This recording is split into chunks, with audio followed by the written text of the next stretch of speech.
Hello then, welcome to The Brief. It's Monday's edition. I'm Jessy Chahal. Joining me on today's program is Crisis Management Analyst Nordin Abdullah to walk us through what transpired in Johor last weekend. Later, I'll speak to Nina Muslim, Bernama's special writer, and she'll be talking to us about her assignment in Afghanistan. But as always, first things first, here's the local news in brief.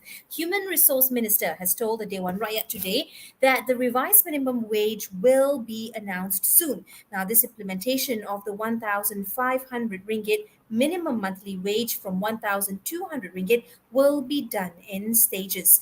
And Parliament says that there were nearly 52,000 online fraud cases with more than 1.61 million ringgit in losses reported from the year 2019 up till last year. The highest in terms of case category has been online purchases, closely followed by non-existent loan cases. Now, various efforts are being carried out to combat syndicates, including creation of the CCID Scam Response Center, where members of the public can obtain information and validate calls for doubtful transactions. Of course, as we know, many of these scams are happening as we speak. And a strong earthquake measuring at a magnitude of 6.7 hit South Sumatra, Indonesia at 5:09 this morning. Met Malaysia says the quake occurred at a distance of 89 kilometers northwest of Siberut, Indonesia, at a depth of 10 kilometers. Tremors were felt in the western part of the peninsula, especially in Selangor, Negeri Sembilan, Malacca, and Johor. But luckily, assessments claims that the quake does not pose any tsunami threat to our country. And moving on, the Department of Irrigation and Drainage advises the public, especially residents in low-lying areas and near rivers, to be prepared for the monsoon transition phase. The DID Director General says that this phase is expected to begin tomorrow and will last right up till mid-May. It may cause certain thunderstorms, heavy rainfall, and strong winds. And according to COVID Now, 64.9% of adults have received their boosters, while 97.5% completed their vaccination. As for children, 32.9% have received their first dose under the PIC Kids program. Well, Nordin Abdullah joins me now for his daily crisis brief. Hi, Nordin. It's good to speak to you again. We did speak over the weekend during the brief's special edition on the Johor elections. Let's take a quick look what really transpired. What are some of your thoughts coming out of the election and its results? Hi, Jessy, and it's always good to be here.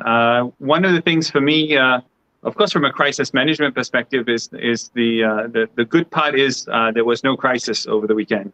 It was a very well organized election, and by and large, there were no problems. I think there was, of course, police reports. There's always police reports in terms of any kind of issues in terms of following SOPs and any kind of abnormalities, but the reality was, by and large, the election went very well, very smoothly, and the SOPs were adhered to, 99.9% of the time.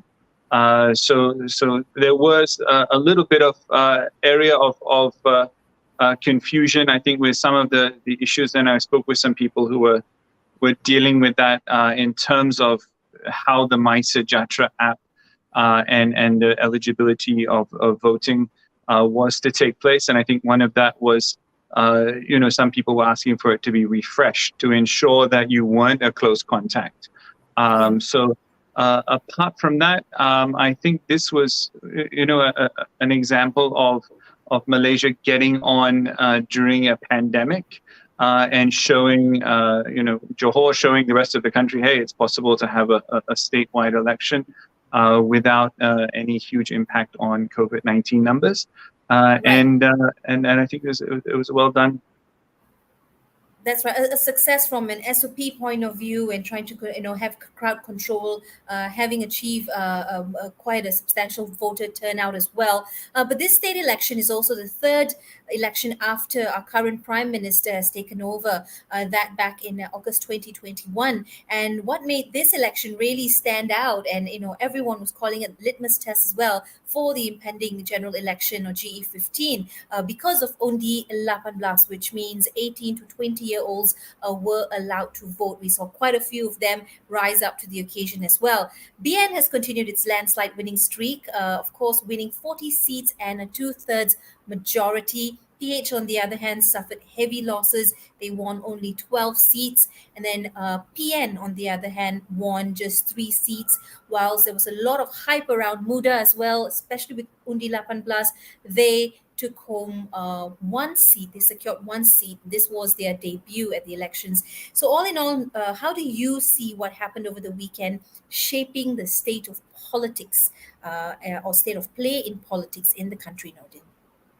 Well, Jessy, of course, BN is in a very good position now in terms of managing success in Johor. So, we're looking forward to, the announcements of who will be the various exco and who will take leadership roles moving forward. Of course, that official engagement with His Royal Highness at the Istana, I think, is also very important moving forward.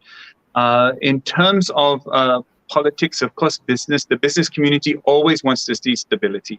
And stability and promise of future stability is so important. And we look at Johor as one of those key gateway states to the global economy, especially with its linkages to Singapore. And of course, it's with the Iskandar region, huge amounts of foreign investment have gone in there. So I think from the business community perspective, I think a lot of the investors are happy to see that there will be a stable government in Johor for the next 5 years. So in terms of moving forward to the next general election, we have to wait and see what the Prime Minister does in terms of whether he calls it an early election, or will this current government go to term. Yeah, I want to go back to what you mentioned about stability. I think in our conversations or in the run up as well to the elections, this was mainly a key element, a key word as well. And what we've seen is with the results as well now, the people have chosen and they believe that this promises a more stable future. There's more certainty for the next few years to come, GE or not. What are some of the sentiments, though, coming out of these elections? Some of your observations around that. Are other people relieved now? Are they still? There's still much chatter about what has recently happened. Well, Malaysia, one of the national sports in Malaysia is politics. So I think there's always going to be a lot of discussion around politics in Malaysia. But in terms of discussion on social media, what you can find in terms of publicly discoverable information and social media chatter, I think that there's quite a lot of positive sentiment that has been generated for Barisan Nasional's victory. Now the question is, there was a 55% voter turnout, which is actually the lowest turnout in the recent state elections. From a data perspective, is this enough data to understand what would happen on a broader federal level? And we're still waiting to see whether or not that is a viable data set to understand what the future holds in terms of the nation. That's right. Prior to the elections, the EC, or Election Commission, had sort of forecast a 70% voter turnout.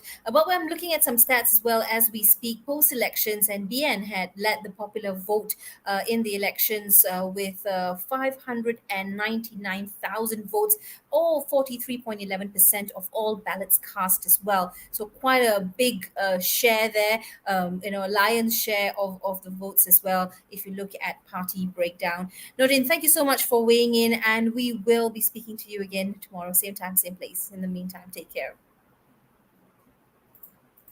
And that was Nordin Abdullah, our crisis management analyst and expert, weighing in a little bit on what just happened in Johor over the weekend. Let's move on right now to business in brief. The ringgit opened lower against the US dollar today as risk of impulses hit demand for the local currency. $1 is currently 4 ringgit and 19 cents. And at the Bursa Malaysia was lower at midday today, led by industrial products and services, plantation and technology counters amidst mixed regional market performance. As early as 12:30 p.m., the benchmark KLCI was 0.45% at 1561.03. And here's a quick update on the prices of gold. Today, the physical price of gold stood at 258 ringgit per gram. Short-term rates are also expected to remain stable today with Bank Negara operations to absorb surplus liquidity from the financial system. Liquidity is estimated at 45.84 billion ringgit in the conventional system and 22.23 billion ringgit in Islamic funds. And Asian shares were mixed and oil slipped today on hopes for progress in Russian Ukraine peace talks while the fighting rages on. Meanwhile, in the Far East, Japan's Nikkei 225 opened up 0.7%, while Hong Kong's Hang Seng Index fell 1.7%, and Kospi slipped 0.2%, and the Shanghai Composite Index started weaker today by 1.14% at 3271.98. Well, in our feature segment today, we'd like to bring in Nina Muslim. She's a special writer at Bernama. She's just returned from Afghanistan and is currently working on a few key stories. The first is about a bakery, and that has already been published on the Bernama website. Go to bernama.com for that full story. She joins me now to give us a perspective on her Afghan experience. Nina, it's good to speak to you again. Good to have you back here in the country. Give us a sense, Nina, of what went through your mind when you were first embarking on this trip and when you first arrived in Afghanistan. Thank you, Jessy, for having me again. It's good to be back. When I first arrived in Afghanistan, there was really, we've all read stories about the Taliban, and there was that fear that, me as a woman, suddenly, am I going to be able to move around or do anything? I went down, of course, I was covered head to toe in an abaya and a shela Arabic dress. And I was able to take photos, videos, and even interview the spokesperson for the foreign ministry. And there was no problems then. And internet was horrible. So Okay. trying Which to makes work send a little stories bit was more terrible. difficult.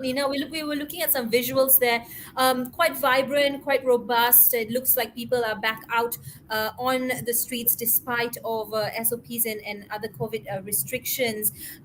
Is this what we're seeing? Is this really reflected through reporting, international reporting, or are there sort of two different stories from what we read and see versus what you saw in your experience there? Okay. Well, from my experience, I was primarily just in Kabul and Nangarhar. So a lot of the stories that are reported in international media, they do cover the outside provinces. So I can't really talk about that. But in terms of Kabul, uh, it seemed pretty safe. There were no issues. But that's, I think, primarily is because security was very tight. There were a lot of checkpoints, and I had to go through with it a few times. A few times I was stopped, but I had an interpreter and a local fixer with me who basically talked to the guards, and they always waved us through. There was this one time when they actually stopped and they wanted to see what they wanted to check my bag because apparently there was a security check. There was some attack or something. They were going through houses and looking for weapons, and they didn't find any in my bag, obviously, so they let us through.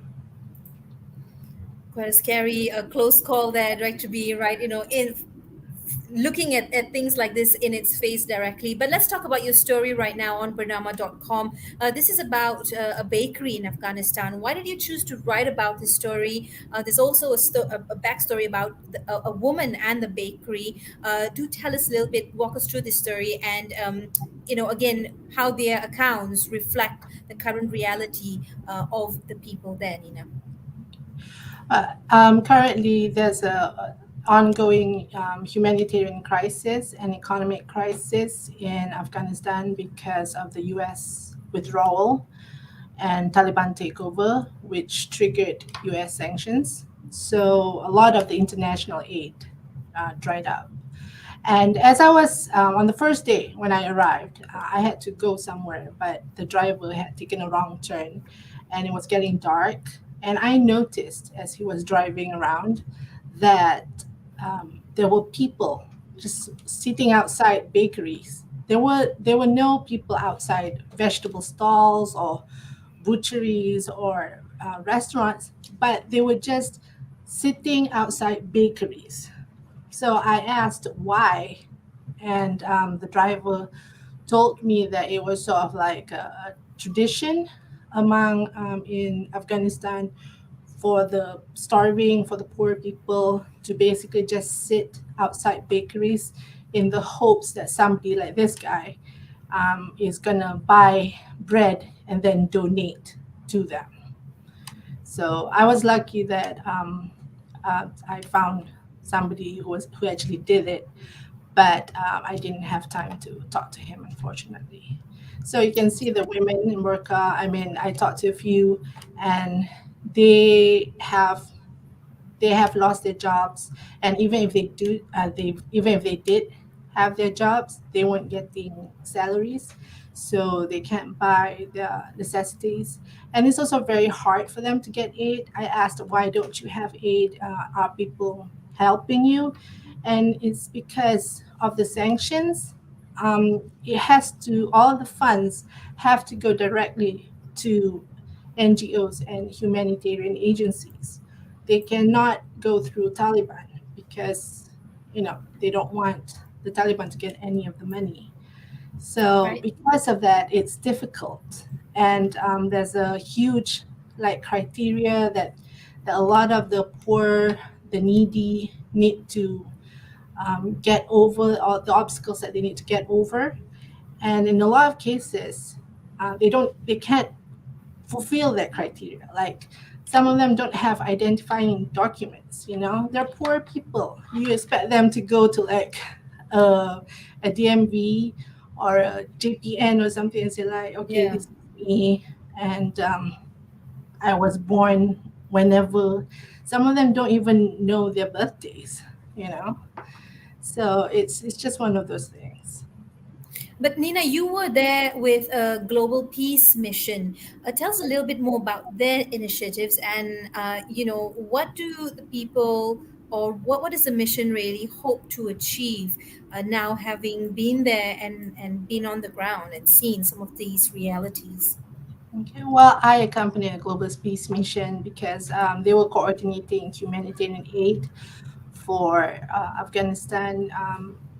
In the Malaysia flew in 5 tons of humanitarian aid that was collected by Malaysian NGOs, including the Buddha Lights Association, International Association, and all the stuff was flown in by special flight on February 22nd.